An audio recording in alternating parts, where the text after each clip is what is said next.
तो गाइज आज की इस वाली वीडियो में हम लोग सोलो लेवलिंग के सीजन 3 के एपिसोड 1 का हिंदी एक्सप्लेन करने जा रहे हैं। और वीडियो को शुरू करने से पहले जिन भी बंदों का नाम तुम लोग अपनी स्क्रीन पे देख रहे हो उन सभी को दिल से शाउट आउट, क्योंकि इन्होंने हमारे चैनल की मेंबरशिप ले रखी है। और इसी के साथ ही जिन्होंने प्रीवियस वीडियो में फर्स्ट कमेंट किया सुप्रीमाइन गेमिंग भाई, उनको भी शाउट आउट। तो अब वीडियो को शुरू करते हैं। तो प्रीवियस सीजन की आखिर में हम लोगों ने देखा था कि जो जिन्वो होता है वो बेरू की शैडो को एक्सट्रैक्ट कर देता है। तो अब आगे अगले चैप्टर की शुरुआत में हम लोग देखते हैं कि जो बेरू की रैंक होती है वो जर्नल रैंक होती है। और इस चीज को देखकर जिन्वो भी अपने मन में सोचता है कि ये रैंक मैंने पहले कभी नहीं देखी और ये शायद एलीट नाइट से एक कदम ऊपर की रैंक होगी। और अब जिन्वो क्वीन की शैडो को एक्सट्रैक्ट करने जा रहा होता है, लेकिन तभी जो ब्लैक आंट होता है वो उसे बोलता है मेरे king please give me a name. और अभी जिन्वो को ऐसा लग रहा होता है कि जो आंट है वो उससे अपनी लॉयल्टी दिखा रहा है दूसरे सोल्जर्स की तरह ही। और फिर जिन्वो उसे कहता है वैसे तुम कब से बोलने में कैपेबल हो। तो वो आंट जवाब देता है हमेशा से ही। और ये चीज ना अपने जिन्वो के लिए भी सरप्राइजिंग होती है। और फिर बंदा एक नतीजे में आता है कि जो हाई रैंक मतलब सोल्जर्स होते हैं वो बोलने की एबिलिटीज को गेन कर सकते हैं। और अब जिन्वो ब्लैक आंट को बोलता है कि मैं वो इंसान हूँ जिसने तुम्हें मारा है और क्या तुम अभी भी मेरी लीड को फॉलो करना चाहते हो। तो ब्लैक आंट जवाब देता है मैं आपके हाथों नहीं मरा हूँ, मैं आपकी पावर्स के थ्रू दोबारा रिबॉर्न हुआ हूँ मास्टर। और यहाँ पर ना जो वो आंट होता है वो अच्छे से जिन्वो को मस्का लगा रहा होता है। और अब बंदा आखिर में जिन्वो से उसका नाम मांगता है। और फिर जिन्वो सोच रहा होता है कि उसे उसका क्या नाम रखना चाहिए, लेकिन तभी अचानक से उसे उस राइटर का नाम याद आता है जिसने एक नॉवल लिखी थी जिसका टाइटल था द आंट्स। और आखिर में जिन्वो उस ब्लैक आंट को बोलता है तुम्हारा नाम अब से बेरू है। और अब जो बेरू होता है ना वो अपने नाम के लिए जिन्वो को शुक्रिया बोलता है। और इसके बाद अब जिन्वो जाता है क्वीन के पास जहाँ पर वो बोलता है अराइज, जिससे जो क्वीन की शैडो होती है ना वो भी एक्सट्रैक्ट हो जाती है। और जैसे क्वीन की शैडो एक्सट्रैक्ट होती है वैसे जो दूसरे आंट्स होते हैं वो काफी अजीब बिहेव कर रहे होते हैं, जो चीज देखकर जिन्वो भी सरप्राइज होता है। और वो नोटिस करता है कि जो दूसरे आंट्स के साथ उसका बॉन्ड था वो काफी कमजोर हो चुका है। और इस चीज का रीजन वो बेरू से पूछता है और बेरू से बताता है कि जो आंट है आई मीन क्वीन है उसके पास इनहेरिट पावर है कि वो पूरे कॉलोनी में रूल करेगी। और फिर जिन्वो बोलता है सो तुम मेरे को ये कह रहे हो कि जब तक क्वीन जिंदा है तब तक वो आंट को ऑर्डर दे सकती है। और फिर बेरू जवाब देता है यस यही बात है। और अब जिन्वो बेरू से दूसरा सवाल पूछता है कि जो क्वीन का मान है वो काफी लो है उसके रैंक के मुकाबले, और तुम मेरे को बता सकते हो कि उसका माना क्यों डिक्रीज हो गया। तो बेरू जवाब देता है कि जो क्वीन का ज्यादातर माना है वो रिप्रोडक्शन में यूज होता है, और जो रीजन है उसके माना का लो होने का वो ये है कि अभी उसके पास कोई बॉडी है ही नहीं रिप्रोड्यूस करने के लिए। और अब जिन्वो समझ जाता है कि बैटल के अंदर क्वीन का कुछ भी काम नहीं आने वाला, और इसीलिए वो उसकी शैडो को टर्मिनेट कर देता है। इसके बाद जिन्वो अपने शैडो सोल्जर्स को असेसिन स्टोन्स को कलेक्ट करने को मना कर देता है, बिकॉज जो ये स्टोन है वो जेजू आइलैंड के फिर से रिकंस्ट्रक्शन में काम आएंगे, और जो यहाँ पे डैमेज हुआ है उसको कंपनसेट करने के काम आएंगे। और ये सुनकर ना काफी सारे जो सोल्जर्स होते हैं वो खुश हो जाते हैं, बिकॉज काम से छुट्टी मिल गई उन्हें। और अभी जिन्वो अपने मन में सोच रहा होता है कि जो रिमेनिंग आंट्स है वो उनसे कैसे डील करे, क्या जो उसके पास ट्रूप्स है उससे वो क्या उन सभी आंट्स को हरा सकता है। और फिर वो बेरू को बोलता है हमने अपना बेस्ट ट्राई दिया, लेकिन फिर बेरू शायद से बोलता है मास्टर मैं फील कर पा रहा हूँ कि जो हमारे एनिमीज है उन्हें काफी मुश्किलें हो रही है आसमान में नेविगेट करने में, क्योंकि उनके पास कोई लीडर है ही नहीं और वो लोग इनकैपेबल है अपने फॉर्मेशन को मेंटेन करने में, क्योंकि कंफ्यूजन के कारण जो उनका फॉर्मेशन है वो टूट रहा है। और अब जिन्वो बेरू से पूछता है क्या तुम उन सभी रिमेनिंग आंट्स को वाइप आउट कर सकते हो। और फिर बेरू बड़े चौड़ में जवाब देता है अगर आप मेरे को ऑर्डर दे तो क्यों नहीं मास्टर। और इसके बाद सीन चेंज होता है और हम लोग बाहर का सीन देखते हैं जहाँ पर हंटर्स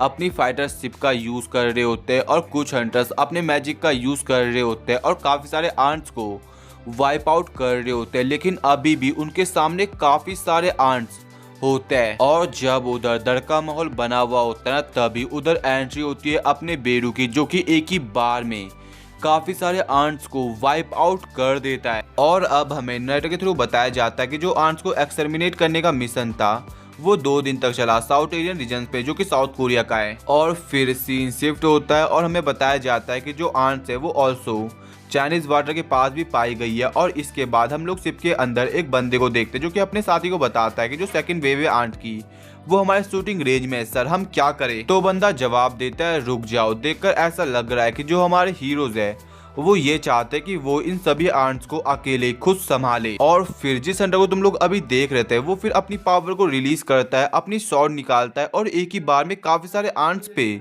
मल्टीपल फायर अटैक्स कर देता है, जिससे एक ही बार में जितने भी उस जगह आर्ट्स होते हैं ना वो सभी मारे जाते हैं। और इसके बाद सीन चेंज होता है और हम लोग एक बंदी को देखते हैं जो कि अपने बॉस को बोलती है, आप क्या सोच रहे हो सर। तो वो जो बंदा होता है ना वो यहाँ पर संग जिनवू और हवांग के लफड़े की बात करता है और इस चीज को भी मेंशन करता है कि अब उसका और संग जिनवू का मिलना काफी ज्यादा मुश्किल हो चुका है। और इस बंदे का नाम होता है थॉमस आंड्रे और ये स्कैवेंजर गिल्ड का गिल्ड मास्टर होता है, जिस गिल्ड से हवांग डोंगसू भी। और फिर वो बंदी थॉमस से पूछती है क्या होगा अगर संग जिनवू और हवांग एक दूसरे के साथ फाइट करे तो थॉमस जवाब देता है तुम मेरे को अभी तक नहीं जानती हो। और फिर हवांग उस बंदी को बड़े भयानक तरीके से देखता है और बोलता है जो हवांग डोंगसू है वो स्कैवेंजर गिल्ड की प्रॉपर्टी है और जो स्कैवेंजर गिल्ड है वो मेरा है और मैं उस किसी को भी माफ नहीं करूंगा जो मेरी प्रॉपर्टी को मैसअप करने की कोशिश करेगा, चाहे वो यूनाइटेड स्टेट की गवर्नमेंट ही क्यों ना हो। और उसके बाद सीन चेंज होता है और हम लोग देखते हैं जेजू आइलैंड रेड की तीसरी रात को, जहाँ पर हंटर्स गिल्ड के लोग जेजू आइलैंड आए हुए होते हैं असेसिन स्टोन कलेक्ट करने के लिए। और इसी दौरान वो नॉर्मल बातचीत भी कर रहे होते हैं जो कि हमारे इतनी काम की है नहीं बिल्कुल भी। लेकिन तभी उधर पार्क की नजर एक आंट पर पड़ती है जो कि छुपा हुआ था और फिर पार्क उस आंट को अपनी शॉर्ट से कट कर देता है। और फिर वो दूसरे लोगों को कहता है कि आप सभी को चिंता करने की कोई जरूरत नहीं है, कुछ आंट्स होगी जो कि यहाँ पे घूम रही है लेकिन मैं तुम सभी को प्रोटेक्ट करूंगा। लेकिन तभी पार्क के साथ ही की नजर एक मॉन्स्टर पड़ती है और इन मॉन्स्टर के बारे में तुम्हें बाद में अच्छे से पता चलने वाला है। और वो मॉन्स्टर उन सभी लोगों की side he I mean Hunter की साइड ही आ रहा होता है। और फिर पार्क उस बंदे को चिल्लाते हुए कहता है अबे तू है कौन। और फिर सभी लोग जितने भी उस जगह होते हैं वो सभी चौकन्ना हो जाते हैं, लेकिन जो वो बंदा होता है ना वो अलग ही लैंग्वेज बोलता है और पार्क समझ जाता है कि जो ये बंदा है वो एक बीस्ट की लैंग्वेज बोल रहा है और इसको हम लोग केवल बीस्ट ही बोलने वाले हैं। और तभी साइड से कोई दूसरा बंदा चुटकी बजाता है जिससे वहां पे जितने भी लोग होते हैं वो सभी बेहोश हो जाते हैं। और फिर वो बीस्ट अपने साथी को बोलता है अबे तू ये सब क्या सोच के कर रहा है। तो उसके साथ ही जवाब देता है हमें कोई जरूरत नहीं है यहाँ पे हंगामा खड़ा करने की और इसीलिए मैंने इन सभी को सुला दिया। और फिर उसका साथी उस बीच से पूछता है क्या तुमने चेक किया। तो वो बीच जवाब देता है मैं पॉजिटिव हूँ, ये उसी की पावर है। और इसके बाद जो उसका साथी होता है जो कि एक आइस मोनार्क होता है वो उसे कहता है ये कितना अजीब है, मेरे को समझ नहीं आ रहा कि वो इन ह्यूमंस की हेल्प क्यों कर रहा है। तो वो बीच जवाब देता है कौन जानता है उसके दिमाग में क्या चल रहा होगा, और अगर तुम इतने क्यूरियस ही हो तो जाके उसी से क्यों नहीं पूछ लेते। और इनमें से मैं तुम्हें इतना बता देता हूँ कि एक आइस मोनार्क है और एक बीस्ट मोनार्क है। और फिर आइस मोनार्क गेट को क्रिएट करता है और जाने से पहले ना वो किसी के हंट की बात करता है जो हमें सही से बताया नहीं गया कि यहाँ पे इनका जो प्लान है वो एक्चुअली में क्या है। एंड देन वो वहां से चले जाता है। और इसी दौरान हम लोग बीस्ट मोनार्क को भी देखते हैं जो कि किसी भी ह्यूमन को कुछ भी नहीं करता है एंड देन गेट क्रिएट करता है और वो भी वहां से निकल लेता है। और इसके बाद सीन चेंज होता है और हम लोग देखते हैं कैमरामैन को जहाँ पर जिनवू हंटर्स की फ्यूनरल्स में आया हुआ होता है और उसके हाथों में एक फूल भी होता है जो वो माइन की तस्वीर के सामने चढ़ा देता है। और इसी दौरान हमें ये भी बताया जाता है कि जेजू आइलैंड रेड के बाद काफी सारे लोग हैं जो कि जिन्वू को अप्रिशिएट कर रहे हैं और कुछ लोग हैं जो कि जिन्वू को क्रिटिसाइज कर रहे हैं। और ऐसा इसलिए क्योंकि अगर वो पहले आ जाता तो जो कैजुअलिटीज होती वो काफी कम हो सकती थी। एंड बाय द वे फिर हम लोग आसपास का सीन देखते हैं जहाँ पे सभी लोग दुखी होते हैं बिकॉज उनके कोई ना कोई चाहने वाले मारे जा चुके हैं।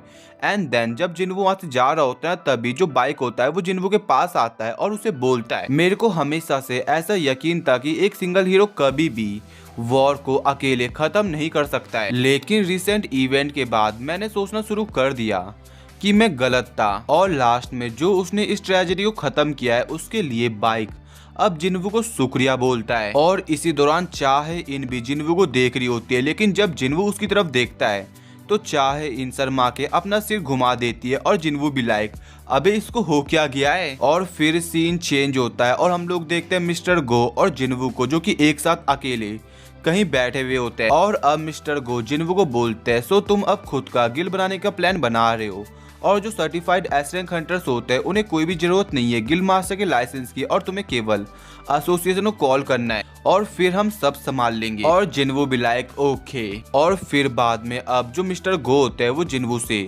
पूछता है कि बाय द वे क्या तुमने जेजू आइलैंड पे कोई बैरियर को कास्ट किया था। और ये चीज ना जिन्वू के लिए भी काफी सरप्राइजिंग होती है और उसे भी समझ नहीं आता कि मिस्टर गो क्या बोल रहे। और फिर मिस्टर गो उसे हंटर्स गिल्ड के बारे में बताते कि उन्होंने उन्हें आयरन भेजा हुआ था आंट की कॉर्प्स और असैसिन स्टोन कलेक्ट करने के लिए, लेकिन लास्ट में वहाँ पे सभी लोग अनकॉन्शियस पाए हुए थे और उन्हें ऐसा लगता है कि ये काम जिन्वू का होगा, उसने कोई बैरियर क्रिएट कर दिया होगा जिसको हटाना वो भूल गया था। बट ये सुन के ना जिन्वू बोलता है ना ना ऐसे काम मेरे नहीं है। और इनकी फिर इस चीज को लेकर बात चलती है, बट जो कंक्लूजन होता है वो 0 निकलता है और मिस्टर गो परेशान उल्टा हो जाते हैं। और तभी मिस्टर गो के सामने उनका बंदा आता है जो कि उन्हें कहीं बुलाता है और फिर मिस्टर गो अपनी जगह से खड़े होते हैं कहीं जाने के लिए। और जाने से पहले जिन्वू कहते हैं देखकर लग रहा है कि जो हमारे गेस्ट है वो समय से पहले इधर पहुंच चुके हैं और जिन्वू तुम्हारा शुक्रिया अपना टाइम देने के लिए। और इसके बाद जिन्वू भी अपने घर जा रहा होता है, अपनी गाड़ी की तरफ जा रहा होता है, लेकिन तभी साइड से एक जिन्वू के पास बंदा आता है और बोलता है आपसे मिलकर खुशी हुई मिस्टर संग, मेरा नाम एडम वाइट है और मैं सीनियर ऑफिशियल हूँ फेडरल ब्यूरो ऑफ हंटर्स का। जो सुनकर ना जिन्वू अपने मन में सोचता है कि वैसे इसको मुझसे क्या काम है, लेकिन वो बंदा अपना कार्ड जिन्वू को देता है और बोलता है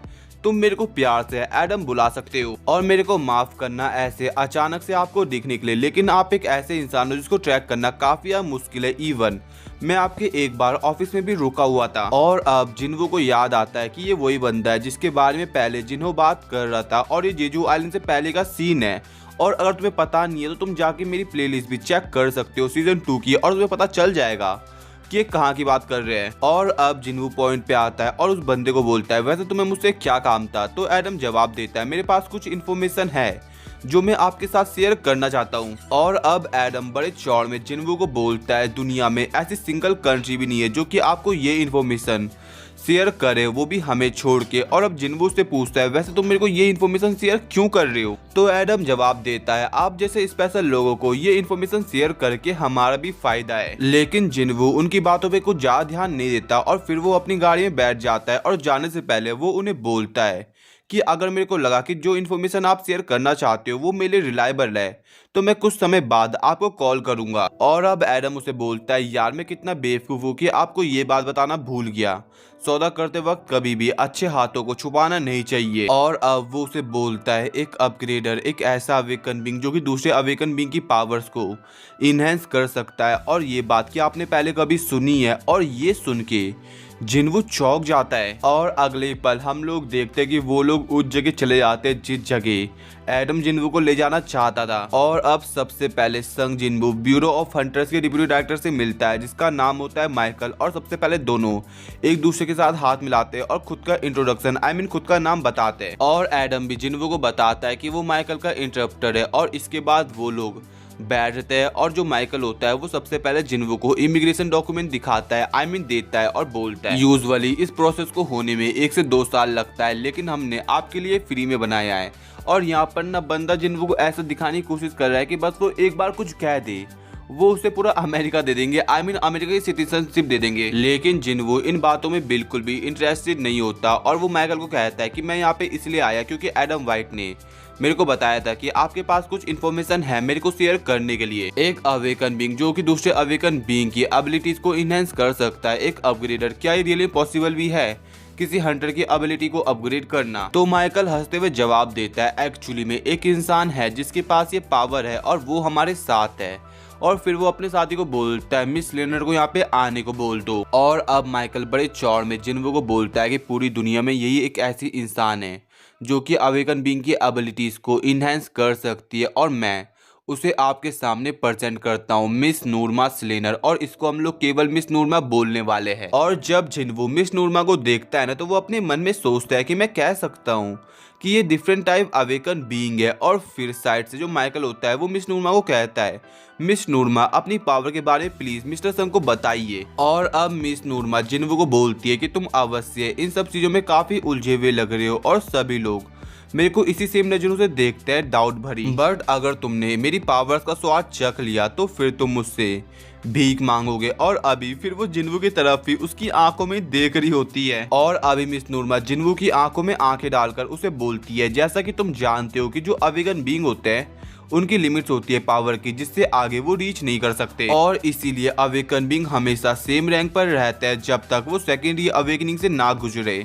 और ये एक कॉमन नॉलेज है जो कि सभी हंटर जानते हैं। और अब जिन्वू से बोलता है तो तुम इस चीज को बदल सकती हो। और फिर मिस नूरमा जवाब देते यस, मेरे पास ऐसी पावर्स है जिससे मैं अवेकन बीइंग की हेल्प करके उसे उसकी पावर से बियॉन्ड रीच करा सकती हूँ, लेकिन इसके लिए तुम्हें 3 स्टेज से गुजरना पड़ेगा, तभी मैं लिमिटेशंस को लिफ्ट कर सकती हूँ। और मैं श्योर नहीं हूँ कि मैं इस पावर को क्या नाम दूँ, बट मैं फोर्स रीअवेकनिंग को परफॉर्म कर रही हूँ और शायद मैं किसी इंसान की ट्रू पोटेंशियल को ला रही हूँ, दिखा रही हूँ। और माइकल भी जिन्वू को बोलता है जो सब चीजें मिस नूरमा कह रही है वो सब सच है, और अपनी पावर्स को यूज करने के बाद इन्हें काफी लंबे समय का रेस्ट चाहिए होता है, और हर साल 3 से 4 इंडिविजुअल्स इनकी पावर का लाभ उठा रहे। और अभी जिन्वू को भी ऐसा लग रहा होता है कि जो उनके पास ये पावर्स है वो काफी इनक्रेडिबल है। और फिर वो मिस नूरमा से पूछता है कि जो ये प्रोसेस है वो वैसे कितनी इफेक्टली होने वाली है। तो उसे पता चलता है कि इससे जो इंडिविजुअल होगा अवेकन बीइंग होगा उससे उसकी 20 से 30% जो पावर्स है वो बढ़ जाएंगी। जो सुनकर अब जिन्वू को समझ आता है कि क्यों हवांग डोंगसू ने साउथ कोरिया छोड़ दिया था, क्योंकि कोई भी इस ऑफर को मना नहीं कर सकता है। और इन सब बातचीत के बाद अब मिस नूरमा अपना काम शुरू कर देती है, जहाँ पे सबसे पहले वो जिन्वू का हाथ पकड़ती है और उसे आंख बंद करने को बोलती है, और यही एक फर्स्ट स्टेप होता है। और अब फाइनली मिस नूरमा जिन्वू के अंदर घुसती है, जहाँ पर वो नोटिस करती है कि उसके चारों तरफ डार्कनेस ही डार्कनेस है। और जब वो अपने पीछे की तरफ देखती है ना तो कोई इंसान उसे देख रहा होता है, और वो भी अपनी भयानक आंखों से। और ये नोटिस कर मिस नूरमा काफी डर जाती है और वो चिल्ला बैठती है, जिससे जो उस जगह बॉडीगार्ड होते हैं वो सभी लोग जिन्वू पे गन पॉइंट कर देते हैं। बट जो माइकल होता है वो ये करने से सभी को रोक देता है, और फिर वो एक बंदे के पास जाता है और बोलता है भाई तू गधा है क्या। तो वो बंदा उसे जवाब देता है, लेकिन मिस नूरमा और फिर माइकल चिल्लाते हुए कहता है अगर तेरे को उनकी ज्यादा चिंता हो रही है तो उनके पास जानो उसे चेक करने के लिए। फिर माइकल जिन्वू के पास आता है और अपने एजेंट की तरफ से उससे माफी मांगता है, लेकिन ना जिन्वू को समझ ही नहीं आ रहा था कि जो मिस नूरमा है उसे अचानक से क्या हुआ है। और मिस नूरमा की ऐसी हालत देखकर ना माइकल जिन्वू के साथ अपनी मीटिंग को फिर से रीशेड्यूल करा देता है, क्योंकि उनके पास भी अभी कोई ऑप्शन है नहीं। और जैसे ही जिन्वू वहां से जाता है ना वैसे मिस नूरमा कह देती है कि वो किंग है और पावरफुल वन भी, और जो उसकी पावर्स है उसकी कोई लिमिटेशन नहीं है। और इसी के साथ ही जो अपना एपिसोड है वो खत्म हो जाता है। तो गाइस अगर तुम्हें आज की वाली वीडियो पसंद आई हो तो वीडियो को लाइक, चैनल को सब्सक्राइब एंड इस वाली वीडियो को अपने दोस्तों के साथ शेयर कर देना। तो अब मिलता है नेक्स्ट वीडियो में, तो अभी के लिए बाय।